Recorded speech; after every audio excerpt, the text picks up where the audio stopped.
Oval వేదికగా జరిగిన చివరి టెస్ట్లో ఇంగ్లాండ్కు టీమిండియా దిమ్మ తిరిగే షాక్ ఇచ్చింది. ఓడిపోయే మ్యాచ్లో గెలిచి అదరగొట్టింది. గెలుపు ముంగిట నిలిచిన ఇంగ్లాండ్ను భారత పేసర్లు ఓ రేంజ్లో దెబ్బకొట్టారు. ముఖ్యంగా హైదరాబాదీ పేసర్ మహమ్మద్ సిరాజ్ 5 వికెట్లతో జట్టును గెలిపించాడు. ఫలితంగా 5 టెస్టుల సిరీస్ను టీమిండియా 2-2తో సమం చేసింది. ఈ విజయంతో సిరీస్ను లెవెల్ చేయడమే కాదు, వరల్డ్ టెస్ట్ ఛాంపియన్షిప్ 2025-27 పాయింట్ల పట్టికలో ఒక స్థానం మెరుగుపరుచుకుంది. తాజా గెలుపుతో 4వ ప్లేస్ నుంచి 3వ ప్లేస్కి చేరింది. ఇప్పటివరకు 5 టెస్టులు ఆడిన టీమిండియా 2 విజయాలు 2 ఓటములు 1 డ్రాతో 28 పాయింట్లు సాధించింది. 46.67 విన్నింగ్ పర్సంటేజ్తో 3వ స్థానానికి చేరుకుంది. ప్రస్తుతం పాయింట్ల పట్టికలో ఆస్ట్రేలియా టాప్ ప్లేస్లో కొనసాగుతుంది.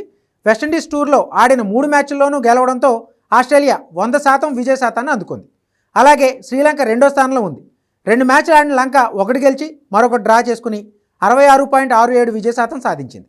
ఇక ఓవల్ టెస్ట్లో గెలుపు ముంగిట బోల్తా పడిన ఇంగ్లాండ్ 1 స్థానం దిగజారి 4th ప్లేస్లో నిలిచింది.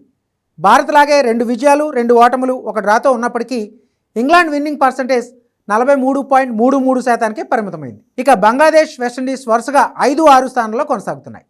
న్యూజిలాండ్, సౌత్ ఆఫ్రికా, పాకిస్తాన్ ఈ WTC సైకిల్లో ఇంతవరకు ఒక్క మ్యాచ్ కూడా ఆడలేదు.